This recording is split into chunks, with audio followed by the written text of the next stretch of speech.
សួស្តីបងប្អូនទាំងអស់គ្នានេះគឺជារបៀបភ្ជាប់នាឡិកាដៃ Venus V2 ប្រភេទនាឡិកាដៃកូនក្មេងជាដំបូងយើងចុចទៅលើប៊ូតុងវាញម៉ាញឲ្យជាប់ឲ្យវាឮសំឡេងបន្ទាប់មកយើងចូលទៅកម្មវិធីវាញម៉ាញរបស់ iPhone រឿងរកពាក្យថា iDom យើងចុចទៅលើ add iDom ហ្នឹងមកហើយយើងចុចពាក្យខាងក្រោមហ្នឹងដើម្បីស្វែងរក device បន្ទាប់ពីចេញ device នេះយើងចុចពាក្យថា connect បន្ទាប់មកយើងត្រូវធ្វើការដាក់ឈ្មោះ iDom នឹងរបស់យើងដាក់ឈ្មោះមិនក៏បានដែរបន្ទាប់មកយើងចុចពាក្យថា connect បន្ទាប់មកយើងអាច add រូបសម្គាល់ជា sticker បែបមិនក៏បានដែរហើយយើងចូលចិត្ត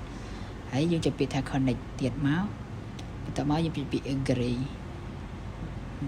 បន្ទាប់មកវានឹង load បែបហ្នឹងឲ្យយើងហើយនេះគឺ connect យើងបានហើយវាបង្ហាញទីតាំងរបស់នាឡិកាដៃហ្នឹងឲ្យយើងអាចចុចវាញពេលយើងចុចវាញទៅវានឹងឮសំឡេងរោបែបហ្នឹង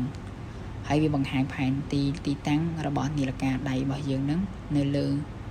កម្មវិធីវាញ My Phone ហ្នឹងពេលដែលនាឡិកាហ្នឹងទៅទីតាំងណាគឺវានឹងបង្ហាញទីតាំងហ្នឹងឲ្យយើងឃើញហើយតែនេះវាបង្ហាញទីតាំងរបស់នាឡិកាដែលយើងនៅឥឡូវនេះគឺការភ្ជាប់គឺបានរួចរាល់ហើយអញ្ចឹងចំពោះការភ្ជាប់នាឡិកាហ្នឹងគឺមានតែប៉ុណ្ណឹងអរគុណ